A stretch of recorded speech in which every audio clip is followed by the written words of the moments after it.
breaking and entering, drunk and disorderly, law and order. A former prosecutor and a defence lawyer, not your typical pairing. And the result?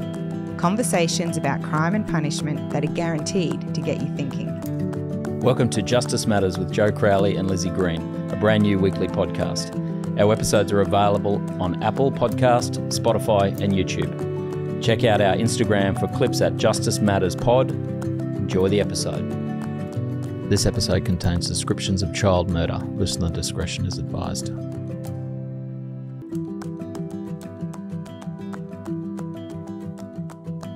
Hello, Lizzie. Hello, Joe. How are you? I'm very well. That is good. I'm always well on a recording day. Yes, fun days. They are fun days. Yes, where we only record one a day because this is a very fresh podcast every time you hear it. Yes, it is. Having said I enjoy it, obviously, as we've alluded to before, we do talk about some pretty dark things. We do. And today, just a bit random, but I wanted to talk about quite an old case, and it's an American case of the murder of JonBenét Ramsey. Yes. You would remember. I do remember it, yeah. What do you remember?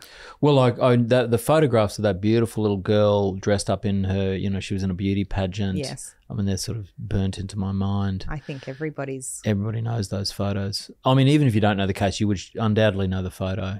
Yes, and I was curious because it is such an old case and it's not from Australia, but I asked my very young students who had heard of JonBenét Ramsey, and a lot of them, like I would say the majority of them had. Yes. So even though it's been, well, that was 1996, she's still very much in the collective knowledge. Well, it's unsolved, isn't it? Unsolved. Still unsolved. And actually has been back in the media in recent times, which I'll tell you about. Yep. All right. But so I thought maybe I'd start with like an overview. Yes. And then we'll get into the detail. Yep. So it was December 26, Boxing Day, 1996. And JonBenét Ramsey was 6 years old. She was, as you noted, a child beauty pageant regular. Yes. Yes. She was found dead in the basement of the family home in Boulder, Colorado. There was also found on that day a ransom note asking for $118,000. Wow. Precisely. Okay. And autopsy results that were released in August of 97, some great time later, revealed that she had suffered asphyxiation due to strangulation as the manner of death. Okay. A week after her death, her parents, socialite Patsy Ramsey, she was the 1977 Miss West Virginia. Oh, wow. Okay. And her father, businessman John Ramsey, made their first appearance on national TV on CNN, pleading for the public's help in finding their child's killer. Yes. Patsy said there's a killer on the loose. Yes. Interesting because, in any kind, we know that most people are murdered by somebody that they know. So family and friends are often the first people who are investigated. And if the body is found at the family home, it's another layer, isn't it? The first people who are going to be looked at are the parents. Well, and shades of Baden Clay making those public appeals. Yes. Anyway, without getting too far ahead of ourselves, in October 99, so almost 3 years later, a grand jury investigation was concluded and they did not issue any indictments for anyone to be charged with the murder. Yeah. They did recommend that John and Patsy Ramsey be charged with unlawfully, knowingly, recklessly and feloniously permitting a child to be unreasonably placed in a situation which posed a threat of injury to the child's life or health. Wow. What was that place where they'd put the child? Their home. Okay, that sounds odd. So there was evidence about entry through a basement and a stranger being in the garden, and I guess the idea was that they hadn't been keeping an eye on her enough to protect her from an intruder. Anyway, no charge was laid, but that was the grand jury's indictment. Yeah, so the grand jury, we don't have this process in Australia, but it seems to be sort of like a bit like a committal hearing almost. They look at the evidence and then decide what the charges are, but it's like a jury of people chosen from the community. Yes, and I think they can ask questions. Yeah. Yes. Okay. Like the grand jury themselves can ask questions. And so it's not like a trial, but it is definitely a testing of the evidence. Yeah. And so you'll often hear that before an indictment can be handed down, it has to be agreed upon by a grand jury. And so if a grand jury doesn't pass the matter, doesn't suggest the indictment, then I don't think in some jurisdictions at least that it can go ahead. Wow. I mean, I have said before, I'm not a fan of the US legal system, but I would like to see grand juries here because that's sort of two juries that you go through then. Well, and it's much more reflective of the origins of the jury system, which they had a lot of ability to ask questions and to test evidence in the way that they thought was relevant. Yeah. Whereas our juries now are just observers. Yeah. Oh, they can ask questions, but they don't tend to, Well, and they certainly can't just ask themselves. It has to go through the judge, and the judge decides should it be put to the court, Yeah. So that idea of the people making the decision having more of an active role. Yeah. And I think in some other jurisdictions where there aren't juries, we'll have lay judges sitting with the judges. I think in South Africa they do that. Yeah, I'm not a fan of that system. Yeah. But still, it's that more involved kind of layperson, because they're the... Yeah, but they sort of then become professional lay judges. Quasi-judge. Yes. So, I mean, the benefit of people who are on juries is that they just get plucked from their ordinary everyday lives and placed into the jury system and then have to sort of make decisions. So... Anyway, so the grand jury did not indict or issue any indictment for anyone for JonBenét's murder. In 2008, the Boulder County District Attorney actually made a statement exonerating Patsy and John after there was some DNA testing done at that much later stage that matched an unknown man, neither of those two parents. So 96 when the murder occurs, DNA is really not a thing. No. So, they have the sample, they test later. Sorry, forgive my complete ignorance, but the girl's name who dies, the victim's name, is JonBenét. Yes. Okay. And there were other... Surname? Ramsey. So she had some half-siblings as well. Yes. And one of those half-siblings was a double-barreled name like that. It was John something else. Okay. Yeah. So I think named after her dad, John. Yes. Or incorporating that name in there. Yes. Her brother's name was Burke. Okay. Yeah. So the DA said at that time, "We do not consider your immediate family, including you, your wife Patsy, and your son Burke, to be under any suspicion in the commission of this crime," she wrote in a letter to John Ramsey. Okay. So that was 2008. Okay. Unfortunately, Patsy had died in 2006. Wow. Yes. So the case remains open officially at the Boulder Police Department.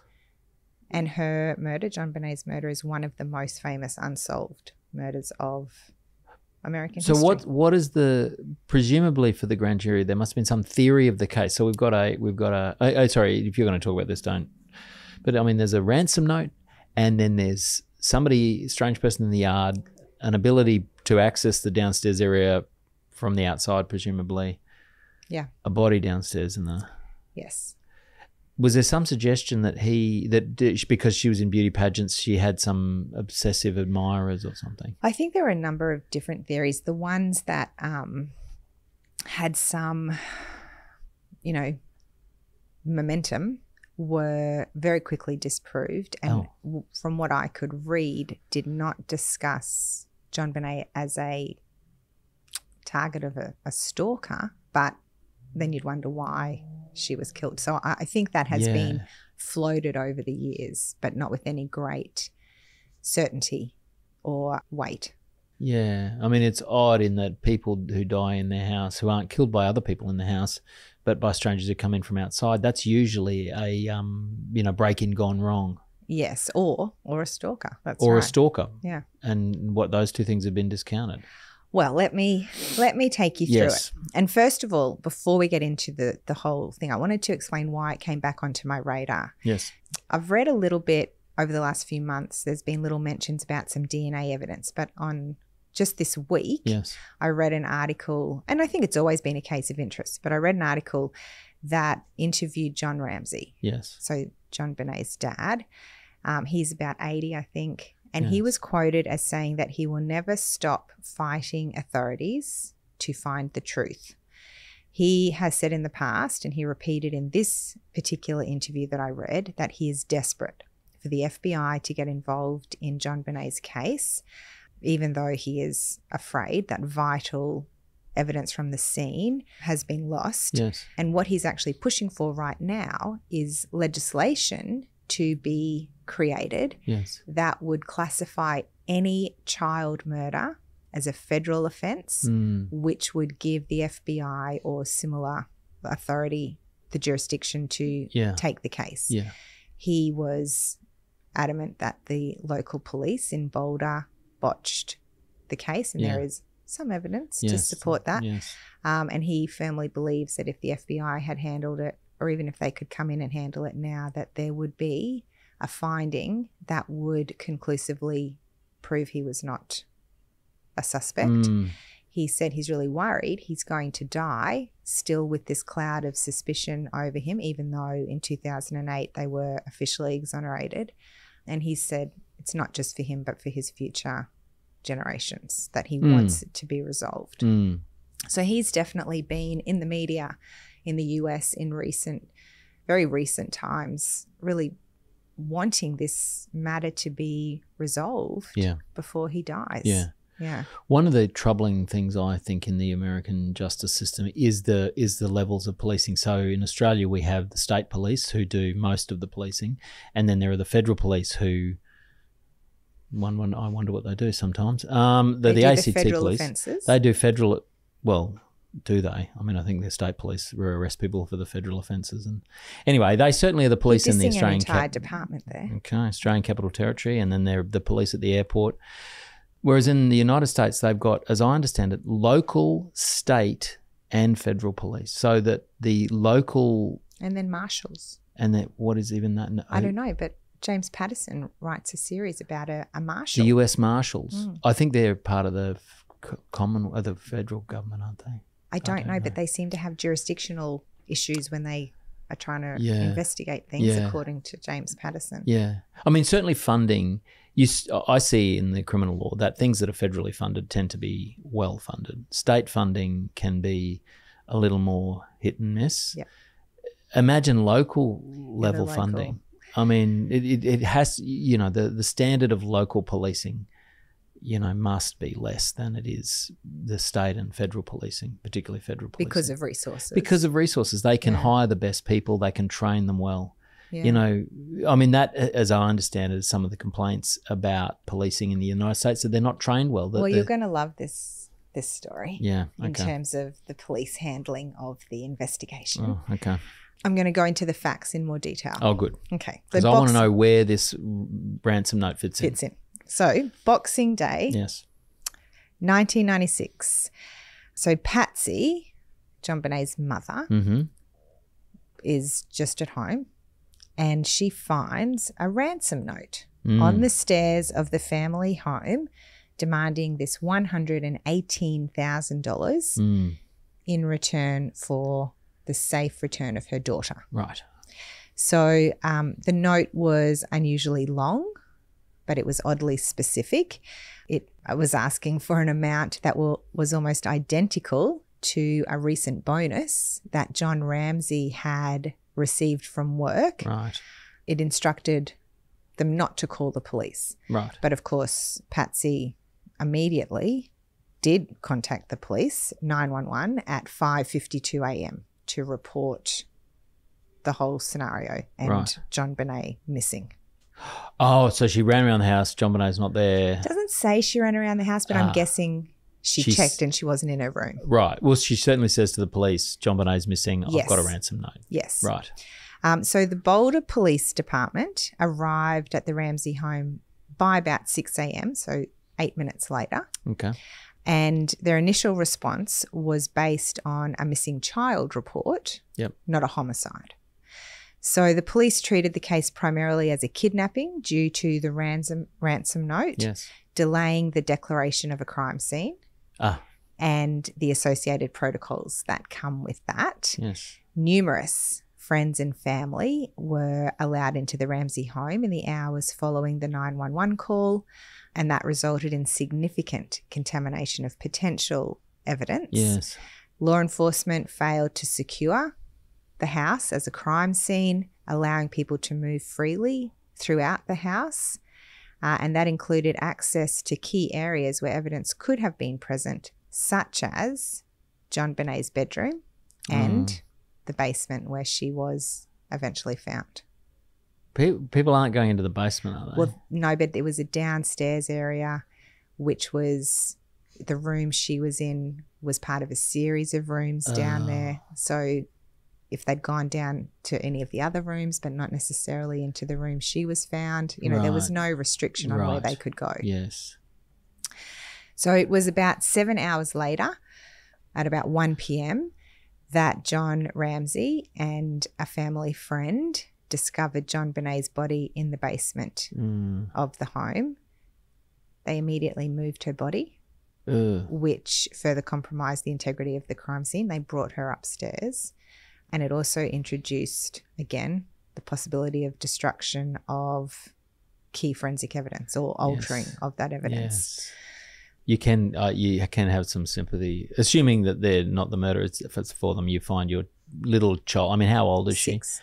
Yeah, this tiny little child dead. Who you've been frantic about for 6 hours, 7 hours. The first thing you do is pick them up. So she had been strangled with a garrote. Yes. Is that how you say it? I think so. That had been made from a length of cord and part of a paintbrush handle. Why does it take 7 months to give a cause of death?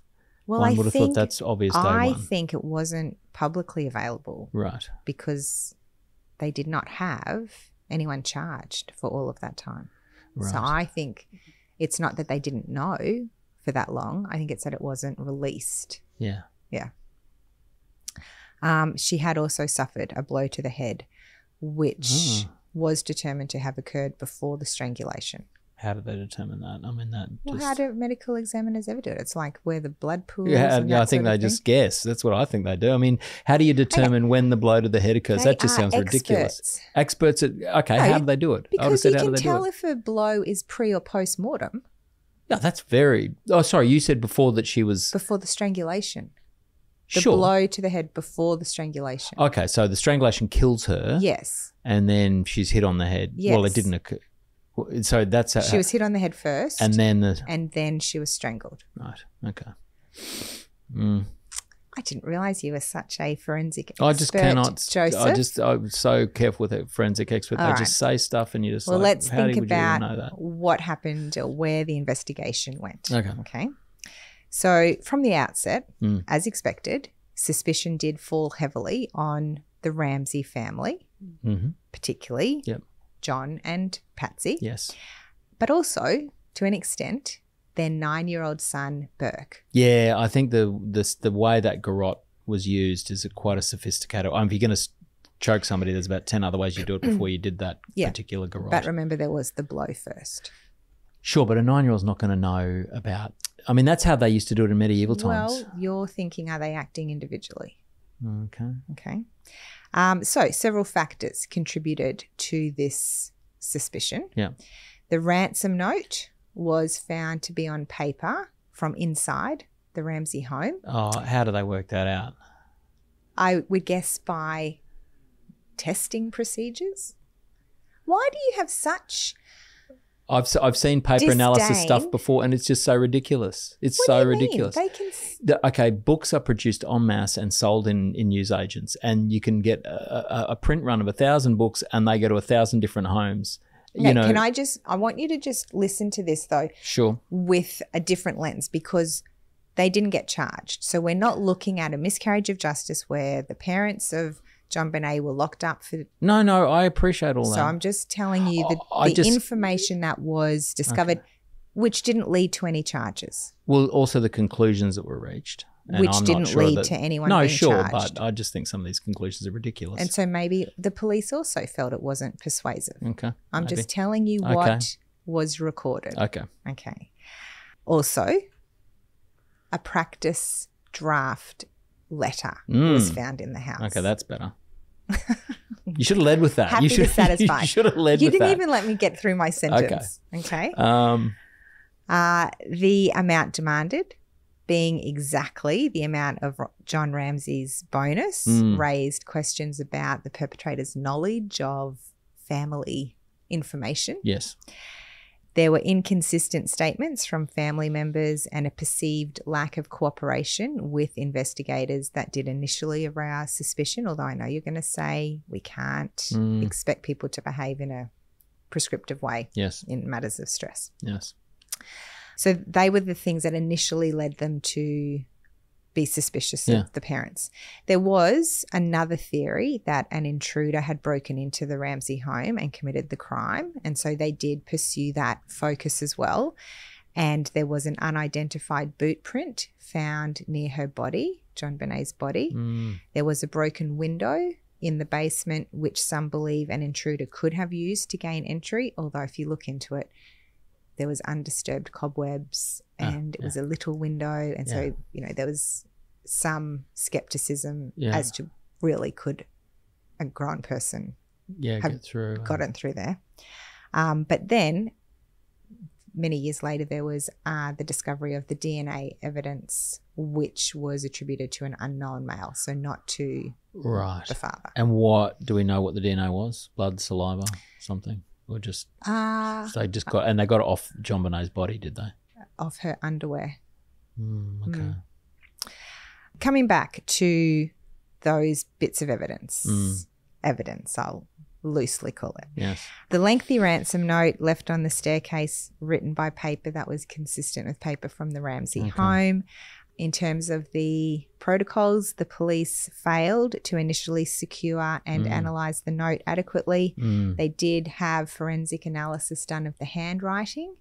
It was inconclusive. They said there were partial matches to Betsy Ramsey's handwriting, but there were no definitive results.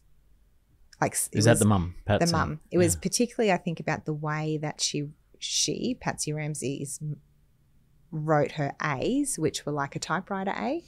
And the A's in the letter were written the same way. Pretty sure she's not the only person to write her A's that way. No. But that was a factor. No. Not definitive, but... I want to know what the rest of the note said. It sounds interesting. A long note. Yes, it started with something like, now look here. And an expert said immediately with that first line, he was like, that is not typical of a ransom note. No. So it wasn't written in it was a bit rambling and... Right. Yeah. So I think it wasn't typical of a short, sharp, to the point ransom note. Yes. Initial DNA collection and testing were limited, obviously, by technology that was available at the time. Then the later years, more advanced testing methods identified the unknown male DNA, but early missteps in evidence collection and preservation hindered the amount of evidence that they were able to later, potentially have recovered. Yeah. Okay. Yep. There were unidentified fingerprints and the boot print that I mentioned found in the basement near her body, but the handling and documentation of these prints was criticised down the track for lack of thoroughness. The homemade garrote used in the strangulation was left at the scene, but was not immediately analysed in detail, leading to lost opportunities to collect or identify any kind of trace elements. Left at the scene. Police just like, there's the garage. Well, remember the dad picked her up and brought her upstairs. And so initially the police were looking at her upstairs. Right. And I guess the garrote was still down where she had been killed. And homemade, do people sell it? Yeah, homemade. Of course they are, because who sells these things? I'm going to go online tonight and see if we can buy a garrote. 100% you'd be able to buy one, but really? It'll be on the dark web. Okay. So it won't come up on my phone. I still don't know how you access I don't that either. I'm not fussed. Anyway. Yeah. There were significant conflicts between the Boulder Police Department and the District Attorney's Office. The disputes often revolved around the investigative approaches and theories about the case, with the police focusing more on the family as suspects and the DA's office considering alternative theories, including the possibility of an intruder. So there was no sort of consensus between them. They were at loggerheads, I think. But again, it's slightly interesting. Oh, sorry, you'll be able to answer this better. But the DA, as I understand, is our version of the prosecution service. They're more involved in the US. Well, I think that's problematic since the DA is elected, isn't it? Well, yes, but also I think, you've got to take your evidence to the DA and say, have we got enough here for a charge? You know what I mean? Right. So I think that's how it works. Right. So you kind of have to you go to the DA and say, have we got enough here for a search warrant? Okay. I think certainly in some jurisdictions in the US, that's how I understand it to work. And can I just clarify? Yes. That is not through research of the law. It's just watching Law and Order. No, it's from reading a lot of crime books. A lot of Jack Reacher. Which they do tend to have, researched themselves. Right. Oh, okay. I'm guessing because it's quite specific. I'm happy to go with it. Let's go with it. Yeah. So the DA's office brought in experienced investigators of their own and consultants who sometimes clashed with the police over the case strategies and interpretation of the evidence. So there was definitely no one answer according to the authorities, No. From the beginning, the investigation had heavily focused on the Ramsey family, partly due to statistical probabilities, but then also the peculiarities that I've mentioned about the ransom note and the crime scene. So I just want to make a comment about use of statistical probabilities. So statistical probabilities, I think we've mentioned on this, are not relevant in court. No. But I think they are useful in investigation, at least to help you sort of, particularly if you've got a difficult case, narrow possibilities. I mean, It can't be your focus, no. But I guess it's a factor to put in to your consideration. Yes. Yeah. Interestingly, John and Patsy took polygraph tests, lie detector tests, administered by hired experts, which indicated there had been no deception on their part, but the police probably fairly were sceptical of those results and the method used. Yeah. I mean, in some senses, getting both of them to successfully go through a polygraph, if you're happy with the polygraph operator. I mean, the statistical probability that they could both be good enough to pass a polygraph test is less than it is if only, for only one of them. So. Well, and I do think back to that Ben Stiller movie, Meet the Parents. Oh, yeah, that's where right. The prospective father-in-law was an ex-CIA agent and made him take the polygraph test. That's and right. he was so nervous and the needle was just jumping all over the place. Exactly. All right. So there's been, over the years, of course, much criticism. So critics argue that the Boulder Police Department was ill-equipped to handle a high-profile murder investigation. Their lack of experience and specialised training, particularly among the initial first responders and investigators, led to so many procedural errors.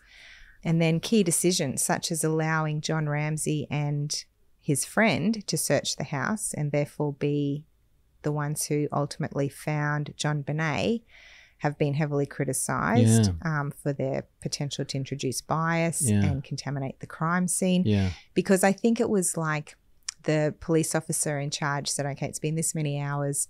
I think we need to change our focus from, kidnapping, let's go further. And immediately John and his mate raced on down to the basement. Said, we better look for her. The baby, the little girl. So which... maybe that is the natural place to look, like the lens in how you view their actions really can go either way. Yeah, absolutely. But police should have been doing the search. I think that's the bottom line. Yes. The investigation suffered from numerous leaks to the media, leading to widespread public speculation, potentially jeopardizing the integrity of the investigation. And then we would call it a media frenzy developed around the case. My recollection also was there was a lot of criticism of the parents because they were right into that beauty pageant scene, and that they, you know, that my sort of vague recollections of the case that, you know, there was a lot of criticism of them because they really didn't treat JonBenét very well because they forced her to go into all these pageants. Well, so Patsy Ramsey herself was a former beauty queen and a prominent socialite, whatever that means. Yes. And she was well known for her involvement in JonBenét's pageant career. Yeah, okay. Interestingly, she had been diagnosed with stage 4 ovarian cancer in 93. Wow. But had been in remission at the time of the murder. Wow. And so she was heavily involved in JonBenét's life. I mean, she's 6, of course she is, but also particularly in the beauty pageants and the participation. So it did draw criticism that she was overbearing or pushy of JonBenét into that pageant world. I mean, you know, I do feel sadness when I look at those photos of JonBenét. I mean, yes, she was a superb little girl. Yeah. But she didn't look like a little girl in those photos. All makeup and like it is a lot. Yes. I mean, I guess in Australia we cannot really comprehend the beauty pageant world. It's not something we have here in the same way. But I can remember when my girls did cheer for a while. Yes. And I had to comply with the makeup requirements for competitions. You know, it was eye makeup and all this stuff. I had to do YouTube videos to learn how to do it because I'd never even used it on myself. Yeah. And I just felt like it was so wrong on my 9-year-old to be, and that was for a 2.5 minute performance, you know. Yeah. So it's an entirely different world. Absolutely. It reminds me, I don't know if you saw recently, there was that father who has been convicted of manslaughter of his 6-year-old son. He was, I don't know, he must have been some fitness nut. And he had the kid running on a running machine, but he had it like up really fast. And so the kid was sprinting and then he kept falling off. And I think and he died. And the kid died. I think he died because he fell and hit his head or something. The CCTV footage, do not look at it. It's horrible. Oh my goodness. I know, but just why do these parents do this? I know. And so Patsy might have loved that world. But as a 6-year-old, JonBenét didn't have the autonomy to say whether she did or not. You know, she's going to have to do what her mum wanted. Yeah. So there was criticism about that. She was under suspicion. Yeah. Not because she pushed her into the pageants, but mostly because of the ransom note and the part she may have played in that. Yes. Also, the draft ransom note's a real. I mean, yes. If you write a ransom note, presumably you don't leave it and the draft. Well, and do you really write a draft? I mean, if you make a mistake, don't you just cross it out and keep going? I don't know. Well, it was a long ransom note, so maybe And in fact, when I was talking about the guy who said he wasn't convinced it was a true ransom note because of the way it was written, he actually played a key role in identifying Ted Kaczynski as the Unabomber. Did he? Yes. So he had some authority. I thought we should do an episode on the Unabomber. Yeah, I don't know enough about it. He's an odd man. Yeah. Well, he used to send, just quickly, notes saying that he was going to bomb places. Oh, yes, I know he used to send letter bombs. Yes, but I don't know really what happened with it. But so he thought, this expert, Fitzgerald, thought that it was part of a staged crime scene, the ransom note. Not a very good staged crime scene. The other thing that led some suspicion onto Patsy was her immediate call to 911. Oh. Yes. So part of it was that a lot of parents who are instructed not to call police do not call police because they are worried about the consequence for their child. They might wait for the ransom demand or whatever. Oh. So she immediately called the police. And then her emotional demeanor during the call and then subsequent, during interviews and things were scrutinized for signs of deception, which I know I don't like that any more than you do. But turns out there was a little bit to it in terms of the call. So in 2016, so a long time after, and Patsy was dead for 10 years by then, 6 seconds of previously unheard audio from the 911 call made by Patsy was called into question. So the 911 operator who took the call said that she'd felt there was something a little off about the call. And so she kept listening after Patsy had finished. Yep. And there was a bit of conversation audible after Patsy was no longer speaking to the operator. And so what it was transcribed as sounding like was, "We're not speaking to you," a male voice, believed to be John Ramsey, says. Then a female voice, thought to be Patsy Ramsey, says, "What did you do? Help me, Jesus." And then a male child, believed to be Burke, said, "What did you find?" And they said to police that he was asleep when they found the body. Right. And then there's this suggestion he was there with them talking. So I don't know how far that gets anybody, but the 911 operator said that her voice when she was speaking to Patsy was very emotional, and then in that snippet of conversation she was speaking calmly and didn't have that same emotion, and it came across as odd. Right. So she spoke publicly about it for the first time in 2016. Why did it only come out then? Well, she said she was never contacted to testify during the grand jury proceedings, and so she didn't come forward on her own accord. But she said, looking back, she thinks that might have turned the case around and contained evidence that was never addressed. Yeah, it sounds like it just muddies the water further. It does muddy the water, and where it takes anybody, I don't know. Anyway. Yeah, I mean, because it sounds to me like that sort of indicates that the 9-year-old might have been involved in accidentally killing his. But how do you accidentally kill your sister with a garrote? You know, and why are you playing with garrotes? And I mean, is he really some kind of psychopath that is going to kill his sister? No, we'll come to him. Okay. All right. So that was Patsy and the types of suspicion on her. So then with John, the dad, he was a successful businessman, the president and CEO of a computer services company. Right. His professional success gave the family a very wealthy lifestyle. Yep. It included their large home. He was known to be a loving father who doted on JonBenét, often present at her beauty pageant events, very proud to be there.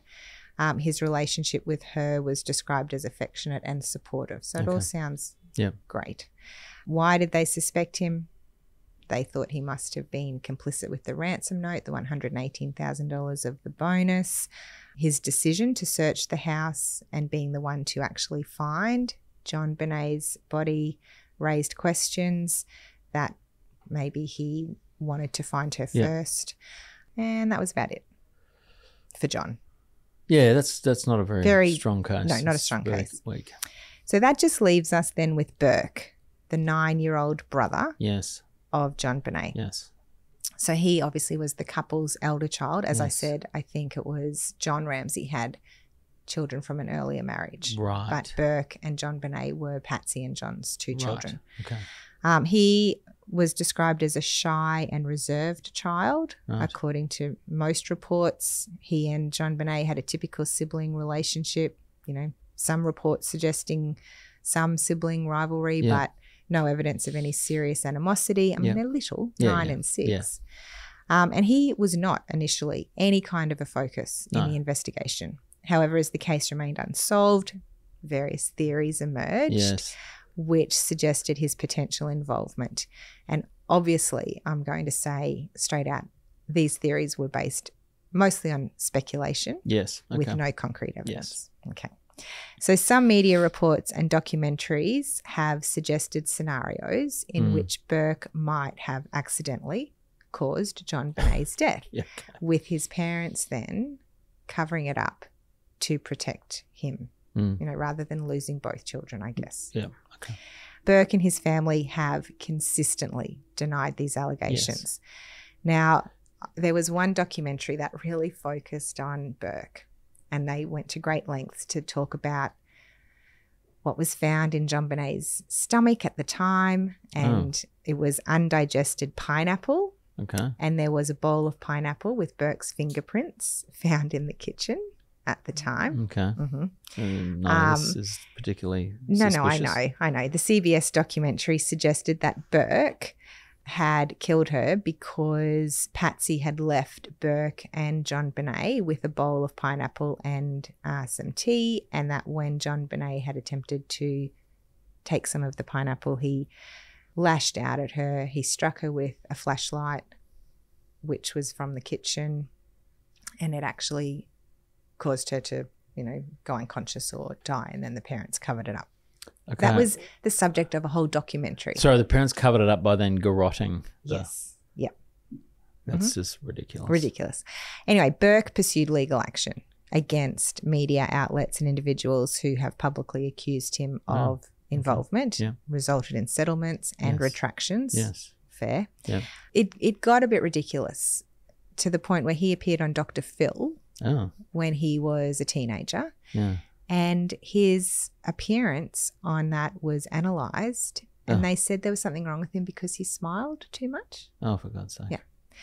He has, of course, never been the subject of any charge. Yeah. And I think there's no basis to suspect. No.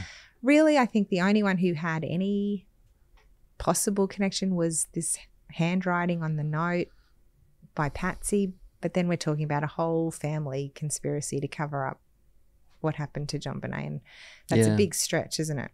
Yeah.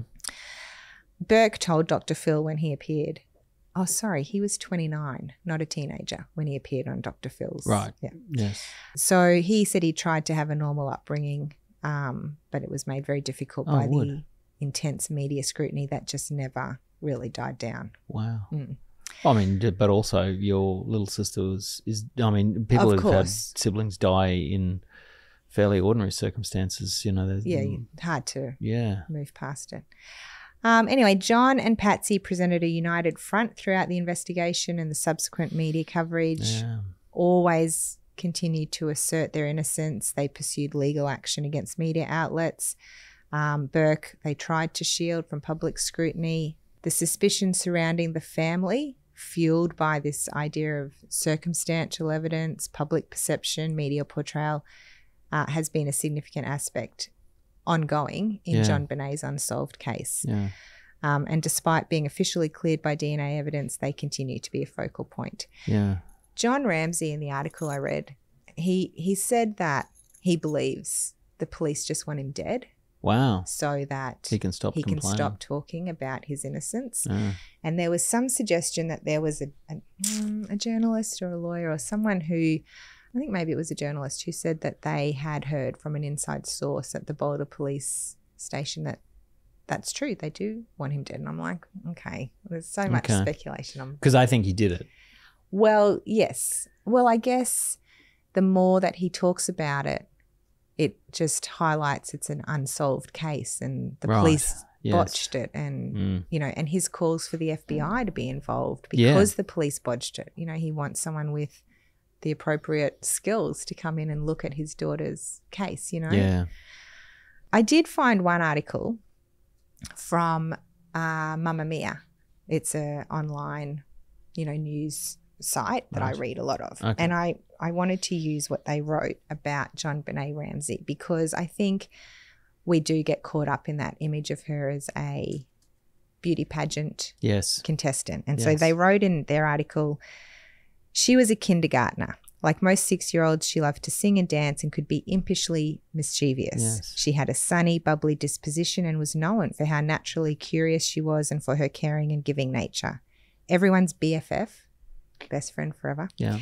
She was perpetually concerned for others, regularly chaperoning her classmates to the sick bay at school and always sharing her toys and treats with others. Backstage on the pageant circuit, where she was a regular competitor from the age of 4, she would bring her Barbie collection and pass them out to other girls to play with. Oh. And I think I just loved that so much because that gives you the picture of the little girl, not the beauty pageant contestant. And I think we need to remember that is the center of all of this. Yeah. Oh, yeah. So if we come back to the grand jury, just briefly, there was a report in 2013 that talked about previously sealed documents from the grand jury that had voted to indict John and Patsy on charges of child abuse resulting in death. Yeah, that's such and being an accessory to a crime. Yeah. So they had alleged that, the grand jury had alleged that Patsy and John did permit her to be placed in a situation which posed a threat. And they also had alleged that each parent did render assistance to a person with intent to hinder, delay, and prevent the discovery, detention, apprehension, prosecution, conviction, and punishment of such person for the commission of a crime, knowing the person being assisted has committed and was suspected of the crime of murder in the first degree. Wow. So it provided no further details on who that person was who committed the offence allegedly. But they said, the grand jury said that the couple had committed those offences on or between December 25 and December 26, 1996. Okay. You know, analysis of that finding of the grand jury has been analysed, and a legal analyst who had followed the case for 17 years said that they were an extraordinary event in an extraordinary case. For a district attorney not to endorse a grand jury's charge is exceptionally rare. Yeah. And said that past prosecutors' decisions in the case were sometimes bizarre and strange, and there was so much dissension between Boulder police and prosecutors. He questioned, why would a DA have a grand jury deliberate and vote if he's not going to pursue the charges that they bring back? And so, you know, it shows just that there was never consensus, I don't think, between the prosecuting authorities and the police. Yeah. And whether it was, you know, police error during the initial stages, whether it was that the intruder theory was never fully investigated. I mean, we'll never really know. No. There's just so little evidence, you know. Yeah. You've got cause of death. You can prove intention because obviously you don't garrote somebody unless you intend to do them serious harm. But then beyond that, what have you got? Yeah. So before we finish up, I'll just tell you about the other suspects. Yes. Because just to add to an already weird case, we've got these two other suspects. Right. So in 2006, there were shockwaves through, I guess, the world. Yes. Because a fellow confessed to the murder. Oh, yeah, I remember this actually. Of JonBenét. He said, I was with JonBenét when she died. He was known then as John Mark Carr, now known as Alexis Reich. Her death was an accident. So he was there when she died, but it was an accident. Right, okay. But the claim was refuted when his former wife said they had been in Alabama during Christmas of 96. Okay. And furthermore, no DNA connected him to the crime. Right. So he wasn't the unknown contributor. Okay. Then another potential suspect on the intruder basis was a guy called Bill McReynolds. He had worked as a Santa Claus and had visited the Ramsey home days before. His daughter had been abducted decades before, but he was never formally considered a suspect. Oh, okay. And then we have the last guy, a guy called Gray Oliver. And he has probably the most credence as a potential intruder suspect. Okay. So he served 8 years of a 10-year sentence for child pornography charges. Yep. He was described as a homeless drifter and a pedophile who had frequented Boulder in the 1990s, and he had known ties to the area where the Ramseys lived. He has made headlines for years as a person of interest after his connection was first reported on the CBS show 48 Hours Investigates back in 2002. Right. So apparently he attended a candlelight vigil on the 1-year anniversary of JonBenét's death in Boulder. So it was outside the Ramsey home, and a detective for the Boulder Police Department at that time said it's not unusual for a perpetrator to return to the scene of the crime. Yes. In 2002, he was described as a 38-year-old sex offender and paranoid schizophrenic. Apparently, he had been less than a block away from the Ramsey's home in December 1996 as a homeless drifter. Okay. Yeah. So what really makes it difficult for him is that one of his old high school classmates and a friend said he received a phone call from Oliver after the JonBenét murder, and he said to this guy, Michael, that he had done something horrible and would be unable to see him or any of his classmates ever again. The witness said he was sobbing on the phone. He was sobbing like you've never heard a grown man sob or cry before in your life, and I knew it was serious. According to this witness, Oliver said he was in Boulder at the time of the murder. They had remained in touch after high school, so they'd corresponded for years. And Oliver allegedly would send the witness creepy audio tapes that revolved around an obsession with hurting and sexually assaulting young girls. Oh, for God's sake. And the witness said it would turn my stomach. Yeah. He was arrested, sent to prison. He had a stun gun in his possession and a photo of JonBenét. Wow. Apparently. Did they DNA test him? No, I don't think so.